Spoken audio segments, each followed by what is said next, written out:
If running a marathon sounds daunting to you, our next guest has advice on how anyone can become a runner. She did it herself after being an admitted couch potato, Cheeto-eating napper. That sounds kind of good right now, doesn't it? Dais, who wrote the book, The Non-Runner's Marathon Guide for Women. It chronicles the true story of how she went from recliner to race day, convincing readers how they can do it as well. Dawn joins me this morning to talk a little bit about it. Thanks for joining us. Thanks for having me. Now, I hear your motto used to be, don't run unless chased. Yes, and then even that depends on who's chasing me, because they're probably going to catch me anyway. Right. So I might as well just let them. Yeah, who has the energy? So what really got you on the road to running then? Well, it was a fundraiser for the American Stroke Association, and it was in memory of my grandfather who had had a stroke years ago and had died a few months prior. Okay, I'm sorry to hear of your loss, but it seems like that is truly the motivating factor for a lot of folks. I mean, I have to admit I've considered it myself, but it seems so daunting.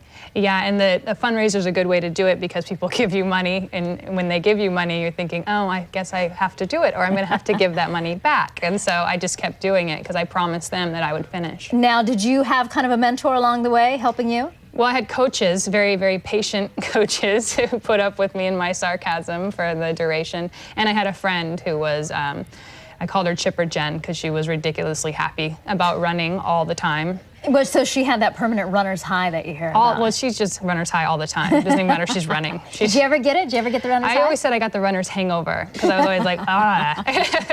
So when you first started, I mean, did you learn to walk before you learned to run, so to I just speak? started out running and, wheezing a lot. So we did the first mile. They timed our first mile to kind of see where we were. And I thought, oh my goodness, I can hardly even do a mile. And then the third mile, I got home after doing my first 3-mile run, and I just laid down on the kitchen floor just trying to get cool and pouring water on myself. And I don't know, you just keep doing it and you keep surprising yourself because we don't know what we're capable of physically because we don't ever challenge ourselves. All right, time now to get more in-depth. Do you consider yourself a non-runner? Yeah, I certainly do. A couch potato is more my definition. But if you get winded walking upstairs, then we have the book for you. Brooke has more. Can't run a mile? Not athletic? You don't even own your pair of running shoes? Sorry, those excuses won't work anymore. Not since this book, The Non-Runner's Marathon Guide for Women. Anybody can do it. And people have said to me, well, you were athletic before. Yeah, but the people that were passing me when I was running, they're all shapes and sizes, all ages. 65-year-old woman blazing past me. I'm like, hi, okay, bye. I'm going to jump over the kid. We ran into the author of this book, Dawn Dais. She used to be a major couch potato, but somehow she motivated herself to run a marathon. All your reasons are going to be tested throughout this thing, and so you need to find whatever is going to make you do it. For me, it was a fundraiser, and it was responsibility. I made promises to people. She met a trainer, penciled out a weekly workout, and stuck with it. For me, it was getting up and running because I hate it. And so it was getting up off that couch every day and figuring out a way to make it happen. And to make that all happen, you need the proper gear, like shoes. Shoes are the most important thing that you're going to need. You need to be willing to drop about $100 on shoes. They're going to be your most expensive thing that you're going to buy, but your most important thing too, because if you don't have good shoes, your whole body is going to pay the price. Your knees are going to hurt, your muscles are going to hurt, your back's going to hurt. And a sports bra. When you put a sports bra on, it's going to be rubbing you in different areas, and you need to get your body worked in. You can put Body Glide underneath that so that it doesn't hurt quite as much, but you need to get the sports bra that your body is used to. And music. You have to have something because you're going to be out there for hours and hours and hours, and you don't have that many thoughts, so you need to have music to kind of stimulate your mind a little bit. Is this your survival kit? What do you call this bag? This is my couch potatoes marathon bag.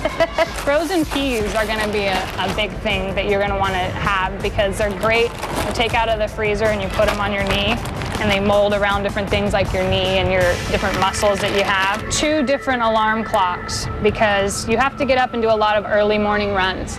And you're going to need 2 because you're going to throw the first one at the wall and it's going to break, so then you're going to need the other one. She won't lie to you, there's pain involved. It's going to hurt, but it's going to be worth it, and your abs are going to look fantastic, so it's totally worth it in the end. Dawn says start out slow, run a couple miles a day, and work your way up. The key is no more excuses. The saying I can't it's not an option, You can do it. Now whether you want to, that's a whole other thing, but you can do it. You can figure out a way to do it.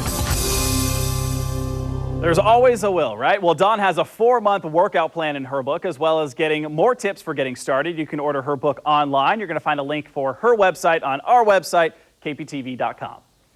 Welcome to San Diego's most popular local morning news. Good morning, San Diego.